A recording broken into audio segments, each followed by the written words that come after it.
Okay, welcome to Jaded and Elated TV. I am here at the Burton Cummings Theatre with Gordie Johnson from Big Sugar. Which one do you get to be, the jaded or the elated?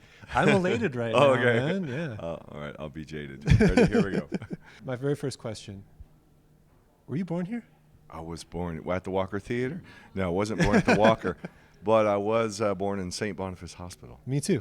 All right. See, that's what I thought. And so I just wanted to check that. Quality. And now someone owes me $20. Quality. So. That $20, my commission is affordable. One thing that I've always loved about Big Sugar is that, and I mean, 96 Hemi-vision came out. That was my introduction. I was 13, 14. And I was thinking to myself, there's nothing else like this on the radio. And that's what made it stand out for me. And I'd seen you guys live over the years, and it was like, no matter what else was going on in music, you guys were always Big Sugar, and it was always different, and you always, you looked different than everyone. You were wearing Hugo Boss suits. It was cool. Yeah, we didn't look the same as other girls.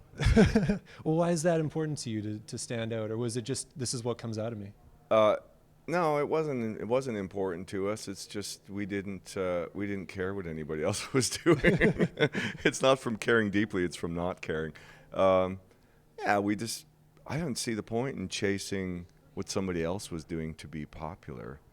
I thought, well, that might work, but it depends what your goals are. Our goals weren't to be famous and popular and things like that. Our goals were to make good music and entertain people. And as long as that was working, we didn't see any reason to change.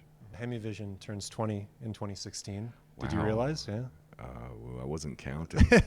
Whoops. Any initial thoughts looking back 20 years? Yeah, for sure. Hemi-vision? Yeah. In that time, there was a lot of pressure on us to conform to, believe it or not, grunge. Wow, there was a lot of pressure on us from even down to like the hair and the clothes. We were wearing crisp Hugo Boss shirts and ties and jackets, and they're like, no, you guys need to rough it up. No, it needs to be, this isn't popular. Like, yeah, and so? Like, will any of these bands have jobs in 10 years? I will still have one. And I'll look back at it now and I think, man, I'm really glad I didn't listen to any of that fuckery, because it got to the point, it got to, sorry to use cuss word, but it got to the point of ignorant, because grunge bands didn't have black guys in their band. That was holding us back, we were told. I'm like, if that's holding me back, I'm going to stay back. Thank you. Yeah. I'm happy right where I'm at. Y'all just go ahead. If that's the way you run your business, you go ahead on, because I have nothing to do with it. That was just part of how we closed ranks from anything like that. We just don't want to deal with that kind of negativity and that kind of ignorance and that misguided quest for gold. It's not why we're doing it in the first place. So we don't lose sleep over it. We're unaffected by it. I think it was on your farewell tour, maybe Hit and Run tour. Mm-hmm. You're on tour with the Trews. You just produced their album. Yeah, that's right. And you come up for the encore, and you handed off your guitar to one of the guys from the Trews and to do Dear Mr. Fantasy. And that was, for me in the audience, that was a very cool, like, passing the torch moment, being aware that it was about like that. I don't know if that was a spontaneous thing or you're doing that every night on the tour, but there was definitely some torch passing going on. I watched those guys from their absolute beginnings to seeing them come to maturity, and now we consider them contemporaries. They're not our little brothers anymore. They're just our brothers, So I think it's important in the music community, if music is falling under the category of culture and not commerce, I think it's important to pass the baton like that. It just perpetuates creativity in our culture, and it makes for a better experience for the audience.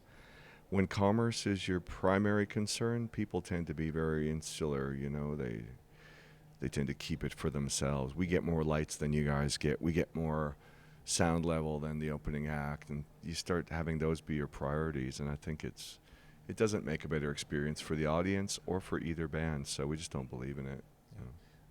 Speaking of culture, speaking of the next generation, the new record, calling all the word culture is right on the cover of the album. We're really just trying to spread the word and spread music, and the music can be informative as well as entertaining. And even musically, not just the lyrics, but I think for younger generations of music fans, we're probably exposing them to types of music that they're not going to get from the Zach Brown band or any other band, really, name it. Just by being ourselves and sticking to our individual musical ideals, and then sharing that with the next generation and previous generations. We have a lot of respect for our musical elders, and that shows on the record too. It goes both ways, you know. The young ones need to take care of the old ones and appreciate what they have to offer us, which is not easily accessed nowadays. You know, we don't put enough emphasis on our elders in society anyway. So as musicians, we try to really be aware of that. You know, we had some of our Rasta elders show up at the sessions in Toronto, and I mean, just really, they were just there to offer support, and we put instruments in their hands and got them playing and singing with the band. And we did that on our acoustic venture as well, yard style. We had 12 guys in the studio, young, old, everybody just grab a drum and sit down and start chanting. I don't know. It makes it all worthwhile for me. There's no amount of money you can pay me to just suffer through playing greatest hits every night. We wouldn't do it. You know, we would. That's why we quit for 8 years. We didn't do it. Now we play the old songs because we love them, and we're infusing them with new life and new enthusiasm. And I think the crowd can tell. I really appreciate you taking the time today, man. My pleasure.